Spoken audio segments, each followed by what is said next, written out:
everyone, Tanya here again. Now today we're on, out of our 14-day challenge, we're on day 9. Now this is going to be focusing on rebalancing again, building on the hip and shoulder stability from the last 2 sessions, the last 2 days. And again, it's coming back to that idea, just allowing yourself to be a beginner. No one starts off as being excellent at any of these exercises, and sometimes it's like, am I in the right place? I don't know. But try to think of all the cues that I'm giving you. Maybe you pick one on a day and you focus in on that.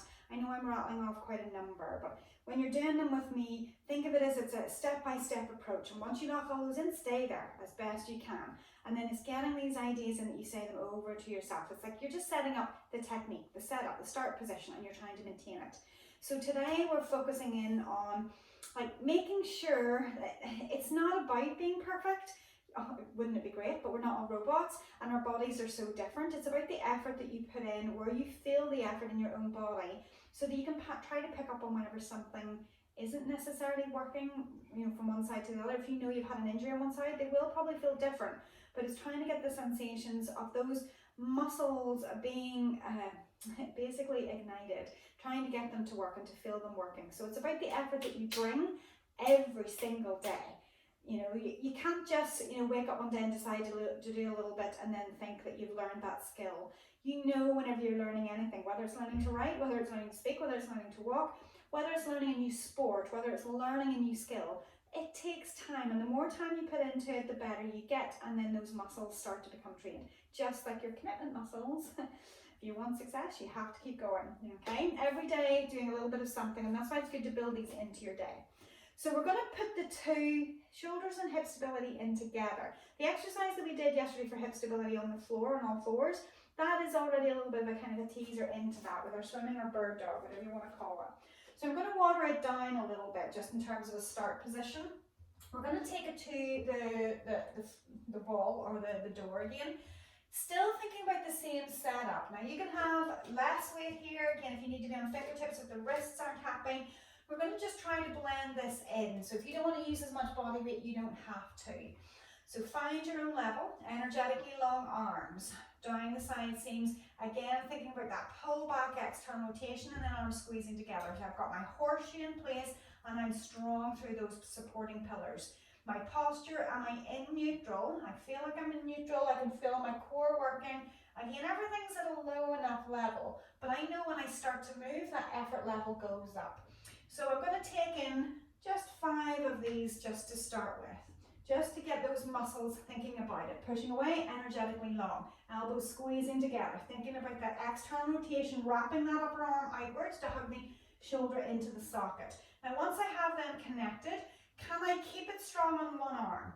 So when I transfer to one arm, it needs to push in more energetically long, because it's, if that's 50-50 between both arms, if I'm going to take one away, I'm going to collapse unless something changes, but I'm pushing stronger with that arm to help maintain me.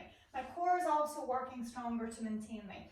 So maybe I can bring that arm up to my ear and then replace. My weight transfers, not my body weight side to side, but the amount of energetically long push that I'm pushing through one arm, it starts to lessen to allow the weight to go across to the other one, pushing down and in, bringing the other arm up. So each time you replace the arm, it's like that little quick mantra: push long, pull back, external rotation, elbow squeezing together. Am I able to think about getting that as I work through? Just switching, taking it about 5 each way. And what you might notice is that there's a little shift in your body position. And I don't want it to feel like it's an actual shift side to side. It's a tension change. So we're going to do the same now with the leg. Have the feet a little bit closer together on this one, because the wider they are apart, the more you will move. So set up those arms, energetically long, hugging down the side seams, pulling into the socket, external rotation, elbows squeezing together. I'm going to draw one knee up. So I'm now pushing much stronger into that one leg into the floor as I draw up. I can feel my core working, and it's almost like my arms are pulling down towards my knees a little bit as well, from my armpits. Replace, that load lessens. I sometimes like to think of it in my own mind. It's like, like a graphic equalizer, where the lights, when you turn the volume up, the lights get brighter and higher on the dials. So it's a low light, a low burn at the start in terms of the stability muscles, keeping my hips hugged in so they don't wobble side to side, no butt wiggling, and to move and I'm starting to come into a stronger position, that light moves up on the dial. And when I come back into my start position again, the light goes down. So it's this constant building, releasing, because you know if you work hard in an exercise, that will change. The effort level has to go up, and if you don't need to use that effort level, let it come down, okay? You don't want to overwork, but you want to maintain good technique. Again, it's not about being perfect. I can feel that all working, those horseshoes, I can feel my core working, and I can feel that my hips weren't wiggling and my body weight wasn't shifting. So these are all the little cues that you're looking for. So hopefully that's them warmed up.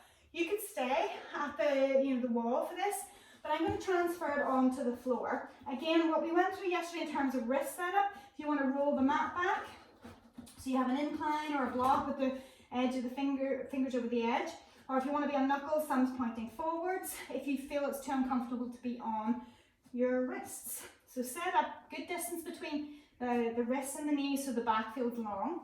I'm getting everything set up, hands are underneath my shoulders, knees are underneath my hips. I'm at 12 o'clock, all of this building on those last couple of days. Set up the shoulders, long arms, hug back into the socket, energetically long, squeezing into external rotation and elbows squeezing together. So in this position, is your core engaged? Is your back in neutral? Hopefully it is at this stage, and I can feel that I'm already zipping up and belly button pulling to my spine. Now from there, we're going to start with arms. Push the left arm more into the floor. Don't let your weight shift onto that left hand. If I was not to work anything, I would just collapse. If I'm pushing stronger in with that hand, I'm stabilizing, but that effort level, those lights are going up on that equalizer when I lift my arm up and back under. Now every time, take the time to set it up. I don't want you just to move through this and then the shoulder ends up around your ear. I want you to make sure when that hand goes down, energetically long, hug it down the side seam, external rotation, elbows squeezing in together. Same again, pushing energetically long every time you change. So you're trying to set up each of those little movements, taking your time. So if you need to go slower than what I'm doing, do that. You have to do what works for your body. I can also keep a wee eye on what's happening in the rest of my body as I do these. And I can feel this crossover. When I push in with my left hand, I can feel my right knee pushing in more. When I push in with my right hand, I can feel my left knee pushing in more. We're going to transfer to legs. Set up those arms. If you need a break, take a wrist circle, give them a shake out. Again, whatever you need to set it up again. Working hard. So again, from there, think long arms, down the side seams, external rotation, and elbows squeezing together, hugging in through the core. When you're ready, we'll tuck the toes under, slide the right leg in behind. Arm out at 12 o'clock, hip over knee. Yes, permission to lift and back under. Again, I'm not shifting my weight. I'm letting one knee come back to the surface of the mat while the other knee pushes down deeper into the mat. And then it lifts and switches. It's very easy to let the hips start to rock side to side. But when you're working with this, again, you're feeling that transfer of weight going from one knee to opposite arm. And every time you feel that transfer, not of moving weight, of pushing down and effort level, you should feel that you're working pretty hard with this one. So we're going to take one last one each leg. And then we're going to bring it into our full swimming or full bird dog.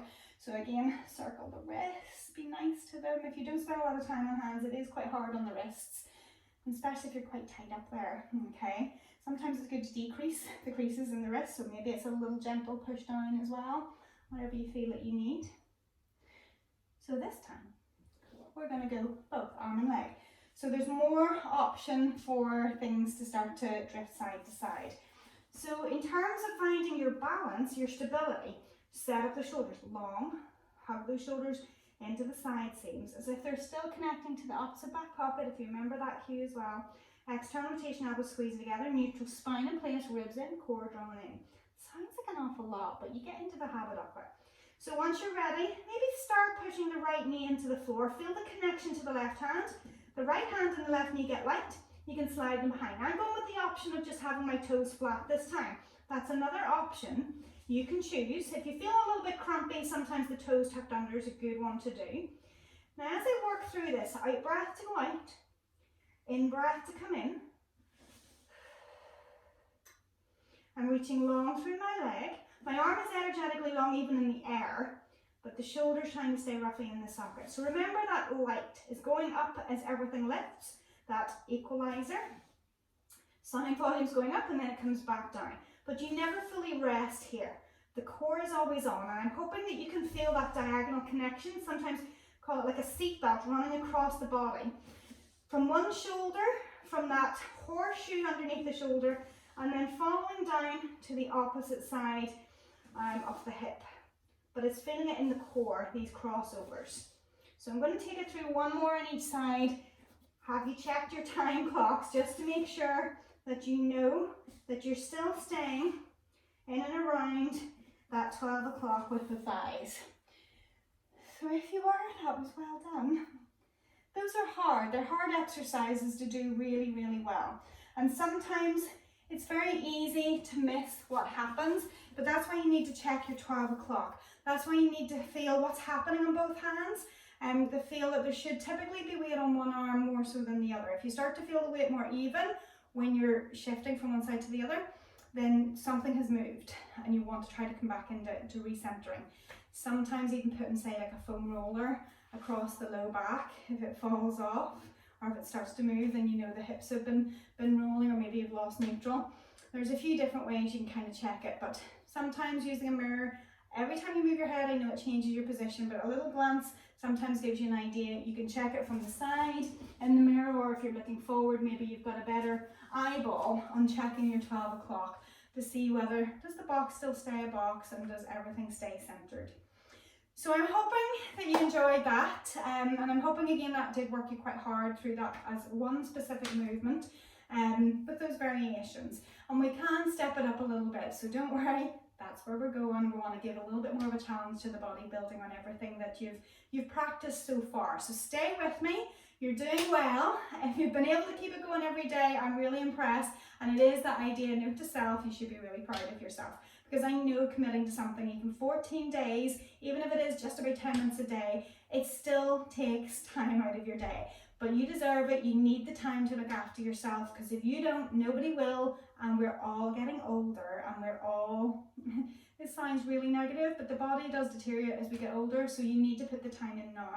Otherwise, you will get to that point that you regret not sticking to your goals. So stay with me. We're getting there. We're getting further.